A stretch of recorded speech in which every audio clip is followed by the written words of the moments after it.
Elon, I, the Tetragrammaton, the Lord God Most High, I do exercise and do powerfully command thee, O Spirit.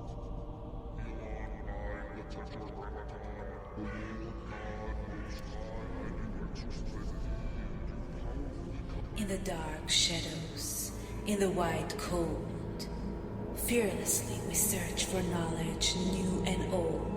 We drink the strong spirits and read the ancient tomes. The order of the Abracast. We are the brave and the bold.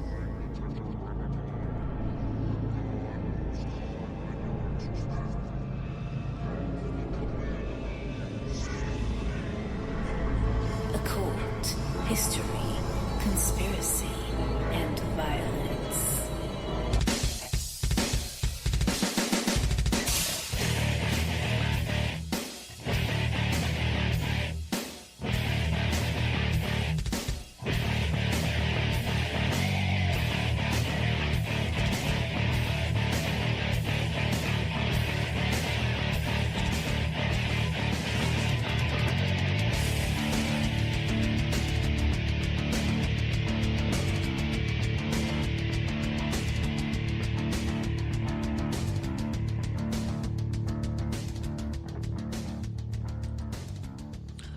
Welcome to the Abracast. I'm your host, John Towers. Tonight we're recording, somewhere in England, I guess. We're going to be continuing our Western civilization talk. Last episode ended with the signing of the Declaration of Independence. And just kind of like the theme of these episodes is we got to spin the next thing off of something. So the Constitution was spun off of many documents. There's a reason that Washington, D.C. looks like ancient Greek architecture and all this stuff. But one of the documents that it was sort of spun off from, or like a predecessor, like a beta, a prototype, would be the Magna Carta. So this evening, I wanted to take a step back and talk about the Magna Carta and how it came to be and what it is. So I know the last two episodes we leaned kind of like on weird esotericism with the Kabbalah and whatever we talked about before that. So this is going to be more of like a history sort of episode. And it starts with this guy. I mean, I know it doesn't start with him, but our story starts with this guy, John Lackland, the King of England. So I found a list of some like little known facts about John Lackland, King John, the most hated king of England. So we're just going to roll through some of these. He came from a powerful family. Well, I mean, we know that this is how power was distributed back in the day. We know John is the king of England, but he should have had so much more than that. John was born, his father, King Henry II, ruled over Angevin Empire, which included England and nearly half of France. His mother, the infamous Eleanor of Aquitaine, brought even more territories in the south of France. And he had the Angevin Empire continued. France and England might be one country today. However, the Angevin Empire crashed and burned, and the catastrophic rule of King John is to blame.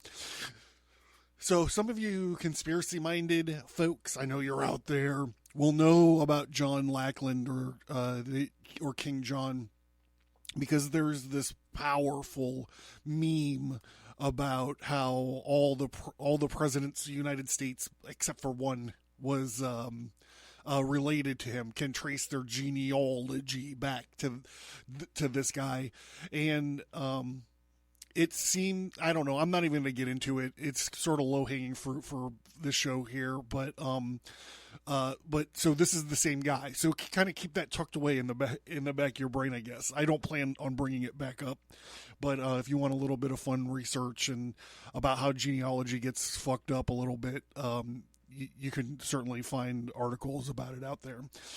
So John Lackland's parents abandoned him. His mother and his father might have been two of the most powerful people in Europe, but that did not make them good parents. Soon after his birth, Eleanor of Aquitaine handed John off to a wet nurse and fucking ditched it. She was far too busy conspiring against her equally absent husband, Henry II, to spend any time with little John. But he did have some brothers and sisters. Let's see. But back to his father right now. His dad thought little of him. John was his parents' fourth surviving son, while the older boys, Henry, Richard, and Geoffrey, stood to inherit great fortunes and massive swaths of land, or how does the joke go? Huge tracts of land. There wasn't going to be much left for John. This is why his dad called him Lackland, which is a dick move of the highest order. His family was a hot mess, as probably a lot of these royal, kind of politically plugged in things. I mean, geez, we've all seen Game of Thrones at this point. People all trying to stab each other in the back and all this. But his dad had a change of heart. Henry wanted to weaken his uppity son's holdings, so he had a change of heart about the Lackland thing. Although John was only 5 years old, Henry and the boy betrothed to the Count of Savoy's younger daughter, whose lands would then go to John upon his death. Tragically, John's young bride-to-be perished on the journey over the Alps, though knowing John, she might have dodged a bullet. Henry still gave the young John control over several powerful castles across France. The problem, however, is that one person in particular was absolutely furious about it. Wills are still a source of family drama today, and it was no different in the Middle Ages. You see the three castles that King Henry II gave to John. Well, Henry II had already promised them to John's older brother, Henry the Young King. Henry II simply decided to give them over without even telling his eldest son about it. The young king was furious and decided to do something about it. So his brothers rebelled against him. His family was in disarray.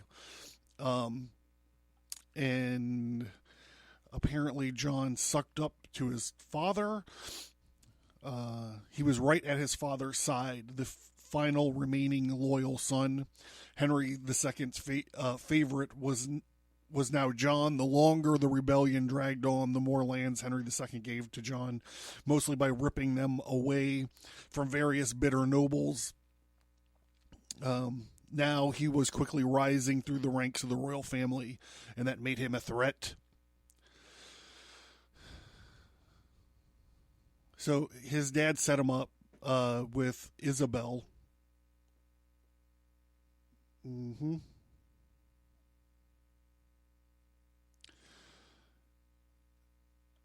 Who is the daughter of the Earl of Gloucester. Setting him up, became one of the richest men in the empire. There was no fairy tale romance, though. It was more like a horror story. So his marriage was messed up. This guy, apparently he was impotent, or he had some kind of sexual malfunction.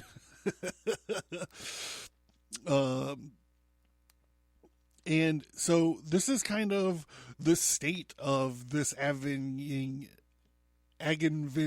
Empire, this kind of amalgamation of England and like half of France. It was ruled by this guy. Eventually, the constant infighting haunted John's family. Soon, it claimed its first victim. John's older brother Henry the Young King started a war in the middle brother Richard over one slight or another, but he bit off more than he could chew. The conflict accomplished basically nothing, and all Henry got out of it was an agonizing demise from dysentery.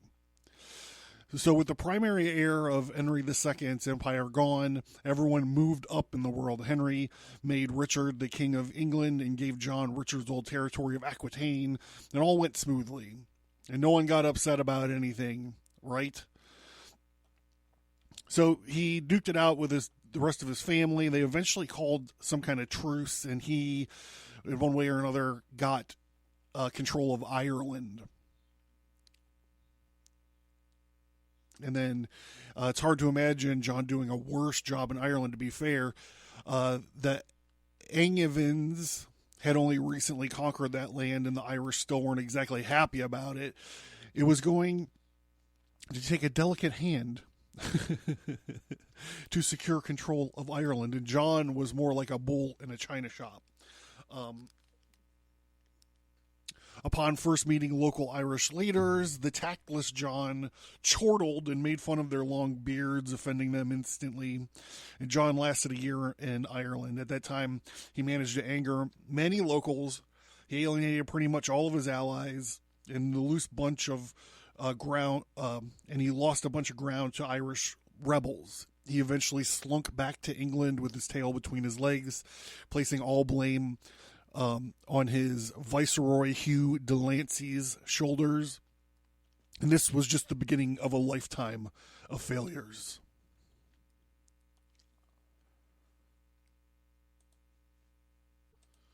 So there's a lot of political intrigue that goes back and forth from here. At one point in time, his nephew's ruling England, and he's talking shit on him, and he's doing this kind of infighting with his brother, and back and forth, and he gets rid of his wife, and he tries to marry some other chick that was a young chick, whatever.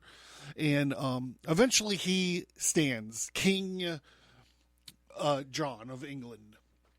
John Lackland, the ancestor of all except for one presidents of the United States of America. And the problem is that he was an awful king, and his barony hated his fucking guts. And the next part we're going to talk about here, I'm going to take a drink, lube up for a second, but we're going to be talking about this battle of Bouvines. And this kind of is what starts off this whole Magna Carta adventure for Lackland. Here we go. Down the hatch. Here's to swimming with bow-legged women.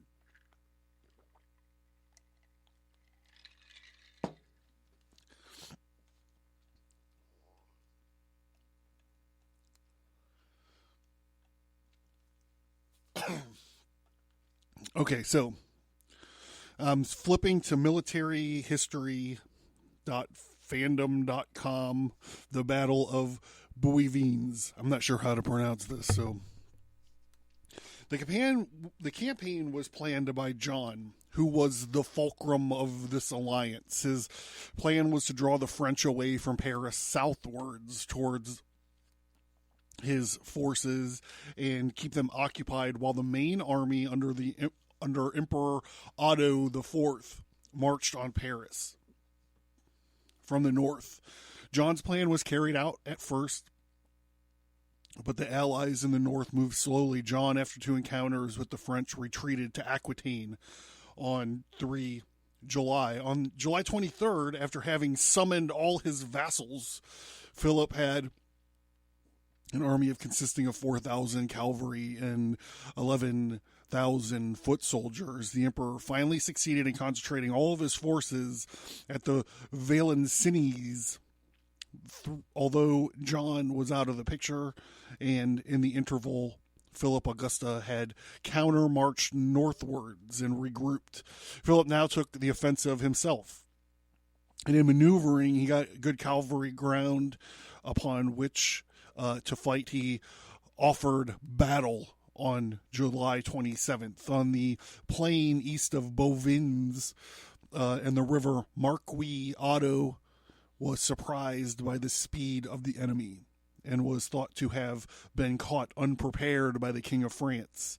Although he was under a church interdict, Otto, already an excommunicato, decided to launch an attack on what was then the French rear guard. Philip Auguste gave battle. His army quickly retreated. The Allied army drew up facing south, westward towards Bouvines. The heavy cavalry on the wings, the infantry in one great mass at the center, supported by the cavalry corps under the emperor himself. The total force was estimated about 25,000 men in a much larger force of foot soldiers and slightly fewer cavalry than the French. The French army of 15,000 men took ground exactly opposite in a similar formation. Cavalry at the wings, infantry including the town militias in the center, Philip with the cavalry reserve and the royal standard in the rear of the men on foot. Philip's army contained about 2,000 knights. 750 were from the royal Demenzi and 2,000 mounted sergeants, and the rest being infantry. The battle opened in a confused cavalry fight on the French right, in which the individual feats of knightly gallantry were more noticeable and better recorded in the chronicles than any attempt at combined action. The serious fighting was between the two centers, the infantry of the Low Countries, who were at this time almost the best in existence, drove back the French. Philip led the cavalry reserve of nobles and knights to retrieve the day. After a long and doubtful fight in which he himself was unhorsed and narrowly escaped death, began to drive back the Flemings. Meanwhile, the French left. Robert de Dureau cavalry are the first pressed by men led by William Longspee, and Renaud de Martin are forced to defend the Bouvines bridge foot by foot. William Longspee was unhorsed and taken prisoner by Philip of Dureau, and the English soldiers fled. Matthew del Montmorency captured 20 enemy banners. Renaud de Martin, the last to resist fiercely on the field of battle, finally surrendered due to the general stampede of these allies. On the other wing of the French, at last rout the Flemish cavalry and returned Ferdinand, Count of Flanders, one of the leaders of the coalition. At the center of the battle was now a melee between two mounted reserves led by the king and the emperor in person. Here, too, the imperial forces suffered defeat, Otto himself being saved only by the devotion of a handful of Saxon knights, and the imperial eagle standard was captured by the French. The day was already decided in favor of the French when their wings began to close inwards and cut off the retreat of the imperial center. A battle closed with the celebrated stand of Reginald of Burgoyne, a former vassal of King Philip, who formed a ring of 700 Barbant pikemen, and not only defied every attack of the French cavalry, but made himself repeated charges of sorties and small forces of knights. Eventually, long after the imperial army had begun to retreat, the giant Schildtrom formation was ridden down and annihilated by a charge of 3,000 men-at-arms. Reginald was taken prisoner in the melee. The prisoners also included two other counts, Hainault, Fernand, and William Longspee, 25 barons over the 100 knights. The death toll amounted about 170 knights of the defeated party and many thousands of foot soldiers on either side. According to John Favre, Bouvines is one of the most decisive and symbolic battles in the history of France. For Philippe Contamine, the Battle of Bouvines had both important consequences and great impact. Philip returned to Paris triumphant, marching his captives prisoner behind him in a long procession as his grateful subjects came out to greet their victorious king. In the aftermath of the battle, Otto retreated to his castle in Harlesburg and was soon overthrown as Roman emperor. and was replaced by Frederick II. Count Ferdinand remained in prison following the defeat, while King John obtained a 5-year truce on very lenient terms given the circumstances. Philip's victory was crucial in the ordering politics of both England and France in the former. So weakened was the defeated King John of England that he soon needed to submit to his barons the demands and sign the Magna Carta. So I don't want to get too far more ahead because we'll be getting ahead of ourselves.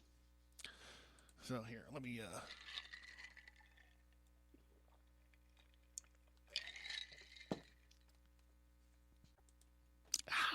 It's the mother's milk, the Jin Jihad. So flipping over to lumenlearning.com, and we're going to be talking about the Magna Carta. So John's reign was 1199, ultimately to 1216. And as we've kind of hinted around, he was a pretty bad leader.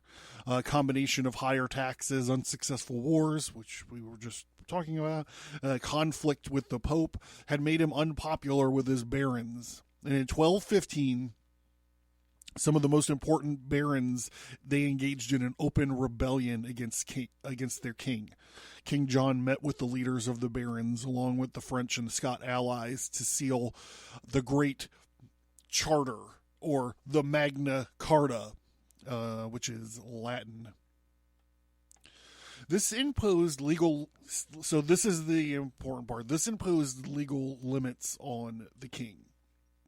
So ultimately, this Magna Carta, we're going to get into the story of it a little bit, but ultimately what it is it forms it's the beginning of this idea of Anglo-Saxon Common Law, or the people's law.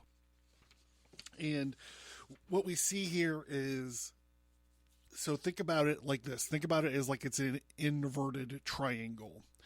And the base, the fattest part of the triangle is on a scale. And this scale is like the fattest part of the triangle is like all the power rests in the ruler and trickles down to the individual. Well, this is tyranny.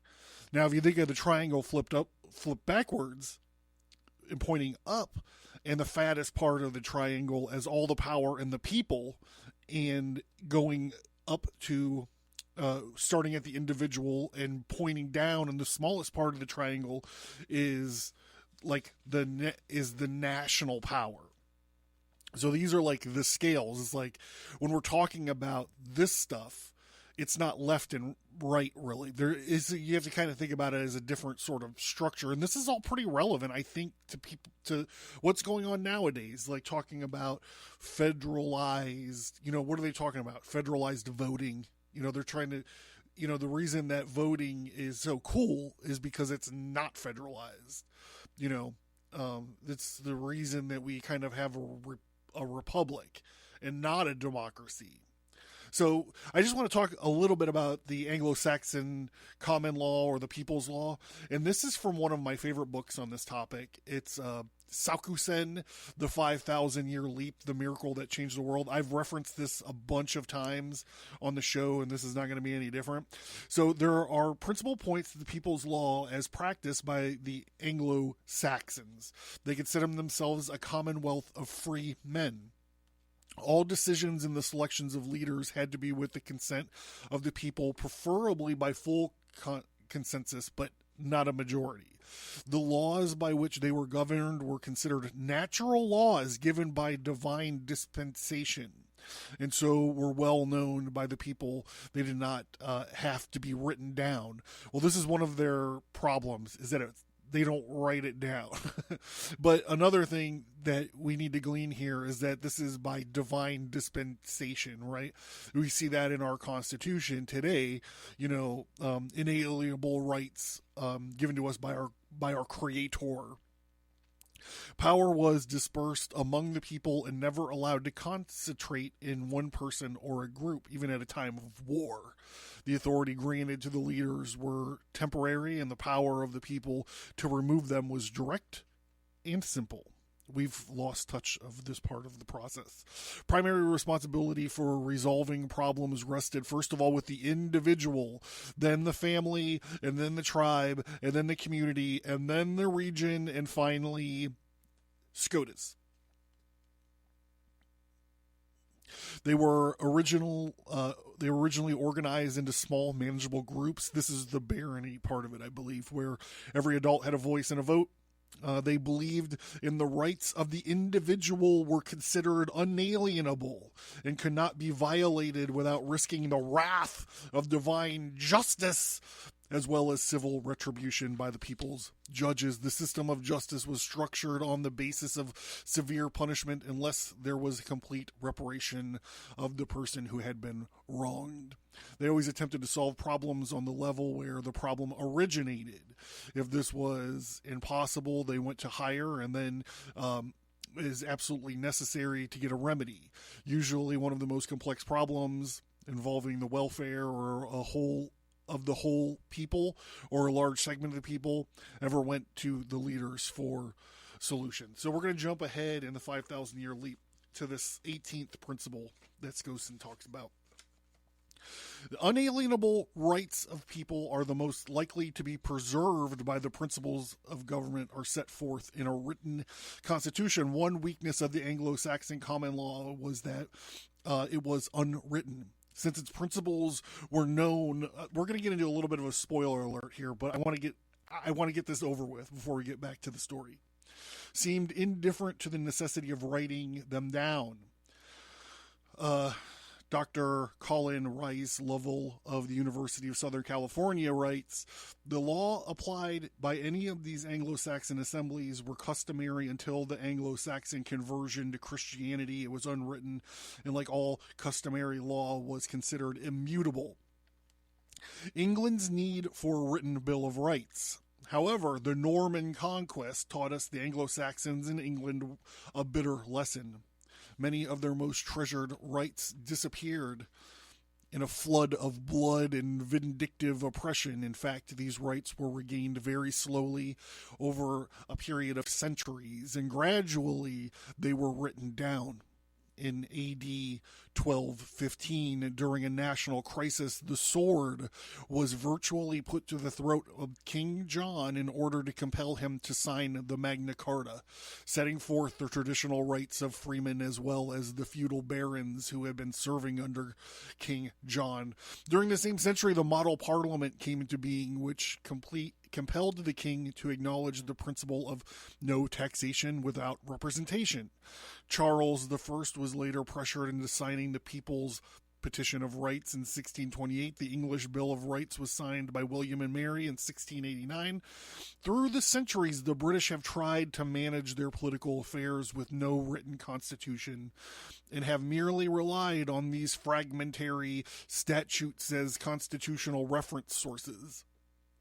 They proved helpful to the American founders, but they felt that the structure of the government should be codified into a more permanent, comprehensive form. It will be appreciated, therefore, that the tradition of written constitutions in modern times is not of English origin, but entirely of American, both in principle and practice.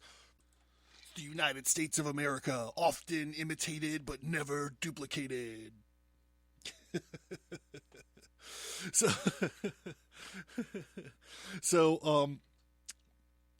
the Magna Carta, you say, it imposed legal limits on the king's personal power. So think of that inverted, the inverted triangle with 100% tyranny. That's what we're talking about.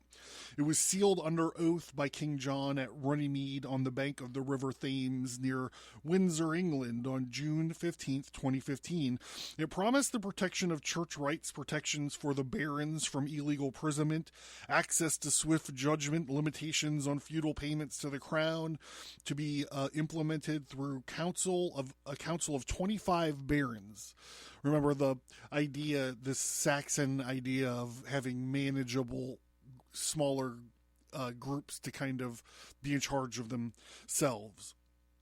So the kingdom had a robust administrative state. The nature of government under the Angevin monarchs was ill-defined and uncertain. John and his predecessors had ruled using the principle of vis et voluntas, or, quote, the force of will, unquote, 100% tyranny. John was at the fat part of the triangle, making executive and sometimes arbitrary decisions, often justified on the basis that a king was above the law. 100% tyranny. Many contemporary writers believe that monarchs should rule in accordance with the customs of this law and the council of the leading members of the realm, but there was no model for what should happen if a king refused to do so. You know, like the Supreme Court telling you, hey, you have to lock the southern border down, and the administration ignoring them. John had lost most of his ancestral lands to the in France to King Philip II in 1204. We read about some of that, and had struggled to regain them for many years, raising extensive taxes on his barons to accumulate money to fight a war that ultimately ended in an expensive failure. That was the Battle of Bouvines we were talking about.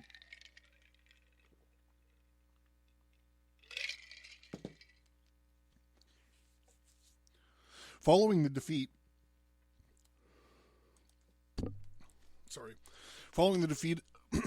of his allies at the Battle of Bouvines, John had to sue for peace and pay compensation. John was already personally unpopular with a number of the barons, many of whom owed money to the crown, and the little trust existed between the crown and the two sides. Triumph would have strengthened his position, but within a few months after the unsuccessful return from France, John found that rebel barons in the north and the east of England were organized resistance to his rule.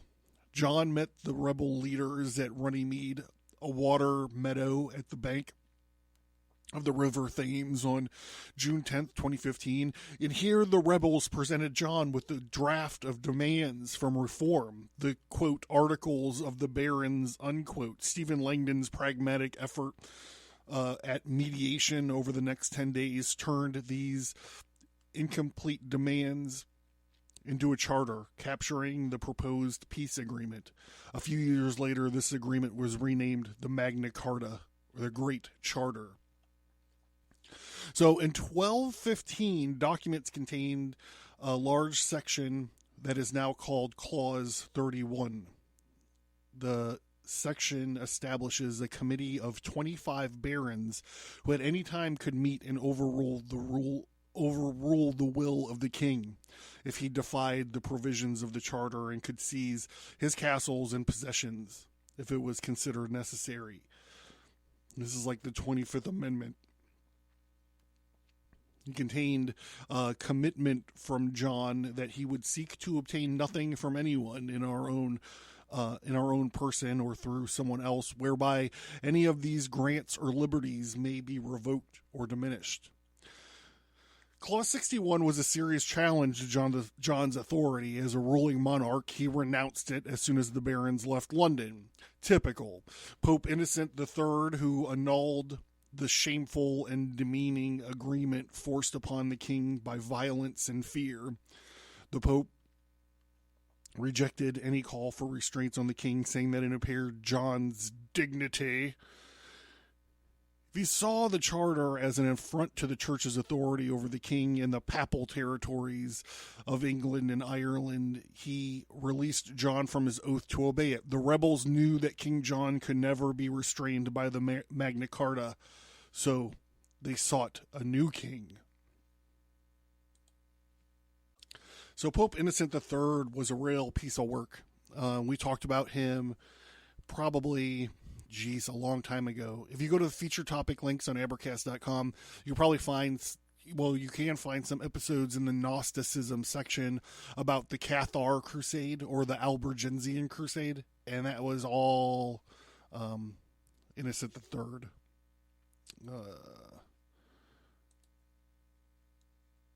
So where were we? The Barons' War. That's where we were. The failure of the Magna Carta to achieve peace to restrain John, the barons reverted to a more traditional type of rebellion by trying to replace the monarch they disliked with an alternative. In a measure of some desperation, despite the tenuousness of his claim and despite the fact that he was French, they offered the crown of England to Prince Louis of France, who was proclaimed king in London, May 1216. John traveled around the country to oppose the rebel force, directing, among other operations, a 2-month siege of the rebel-held Rochester Castle. He died of dysentery contracted while on campaign in eastern England during late 1216. Supporters of his son Henry III went on to achieve victory over Louis and the rebel barons the following year.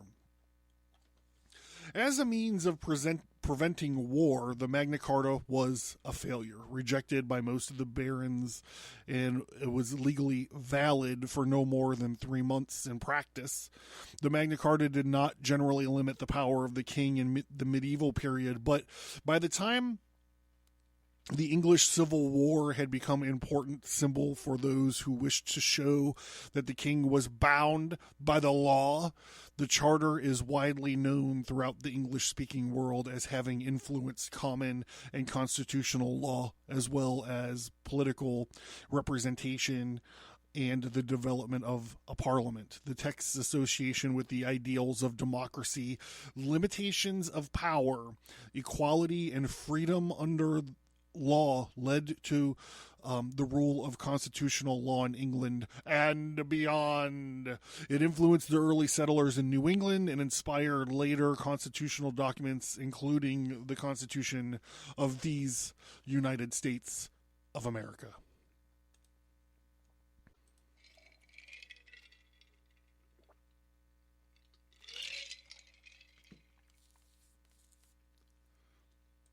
So that's going to bring us back to America and the age of revolutions. By the mid-18th century, the European colonies in Northern America had become fully functioning societies in their own rights. The colonists felt a growing sense of their ability to determine their own future, and this led to the American Revolution, 1775 to 1783. And by the end of this, a new country, the United States of America, had made its first appearance on the world stage. The Constitution by which it was set to govern itself was consciously modeled on the Enlightenment principles of rational government. Unlike the enlightened despots of continental England, however, and because they were used to the British system of representative parliamentary rule, the Americans set up the most democratic government in the world. The French Revolution. This example acted as a powerful stimulus to critiques of traditional forms of hereditary monarchical government back in Europe, and combined with the internal problems within France itself, led to the French Revolution breaking out in 1789. The revolution changed the very basis of government of hereditary monarchies of Europe, and soon the entire continent of Europe was convulsed in war. The rise of Napoleon Bonaparte in world history, one of the most brilliant generals, ensured that revolutionary France dominated much of Europe in several years, spreading more efficient and more equal government around the continent. Eventually, Napoleon was defeated in the Battle of Waterloo, 1815, but the Europeans had a taste of a new kind of government, and there could be no return to the more traditional ways for long. The Industrial Revolution. The major part of Napoleon's defeat was played by the British Navy. This, along with the diplomacy based on a large extent upon paying subsidies to the Allies in the fight against Napoleon, did not come cheap. It would have been completely beyond the economic strength of any European power before this period. However, by this time, Britain's economy was being transformed by another kind of revolution, the Industrial Revolution. This had been gathering pace since the mid-18th century in Britain and had been greatly boosted by the efficient application of steam power to mechanical devices. And by the end of the century, large industrial towns were growing up in the Midlands, the north of England and Scotland, in which hundreds of factories were churned out vast quantities of manufactured goods. By early 19th century, saw this economic expansion continuing in Britain and beginning to spread to North America, and particularly in Europe. The application of steam power to transport further stimulated this trend, with railways spreading their tentacles throughout Britain and Europe and North America. These in turn acted as powerful boosts to the expansion of the United States of America and Canada across the Northern American continent. And by the 19th century, these two countries had reached the Pacific coast. By this time, steamships were beginning to take over from sailing vessels on the sea routes in the world. With the introduction of refrigeration, meat and other perishables could be transported between continents, and the world was being linked by an ever denser network of trade routes.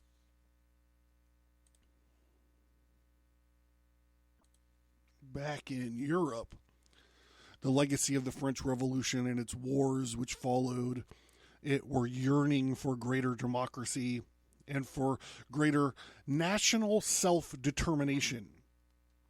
Much of Central Europe and the Balkans were under large multinational states, the Austrian, Russian, and Ottoman empires, and many different nationalities within these states began to agitate for self-rule or independence. In Germany and Italy, meanwhile, two nationalities split amongst many small states. People were agitated for the creation of a unified states, which these nations could govern themselves. The political history of Europe is taken largely with these struggles. In the later 19th century, large new European states appeared in Germany and Italy, and on the eve of World War I, the Balkan states won their independence from the Ottomans. If you want to know about the Ottoman Empire, you can check out the feature topic link at Abracast.com. A lot of Islam/Muslim crusade stuff on there. You can read about Vienna, the siege of Vienna, the breaking of the Ottoman Empire. In the same period as 9/11, in the same period, many countries made great strides towards full-fledged parliamentary democracy. This was not true not only for continental nations, but also for Britain. It was a long-standing experience of parliamentary rule. The 19th and early 20th century saw a near universal male suffrage being introduced, and the mass party politics taking over from the much more limited and aristocratic political game which had gone before.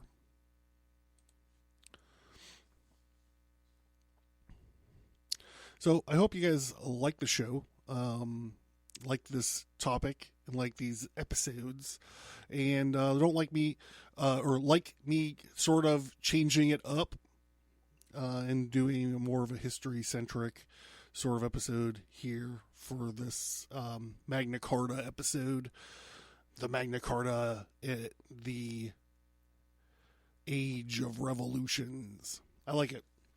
I'm John. This is the Abracast. Check out Hilla will tell you what to do next. See you in a few days. Thank you for listening, and we hope that you enjoyed the show. Please send an email or find us on social media and let us know what you think about the show. We would appreciate it if you would give us a 5-star rate and review wherever you find your favorite podcasts.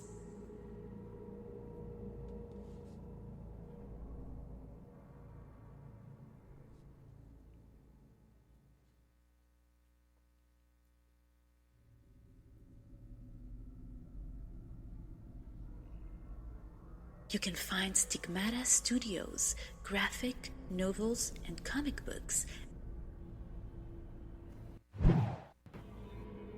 Take control of your destiny. Understand your past, put your present in context, and know your future with a twist. Check out the Abracast Tarot Card Deck. Your body is your temple, so let's make sure you got a badass t-shirt on it. Variety of cool occult themed t-shirts and other merch like stickers, wall art, mugs, and more. Welcome to the Red Archive. Get access to over 50 hours of archived episodes, more bonus audio, additional exclusive content. All this for only $1 a month.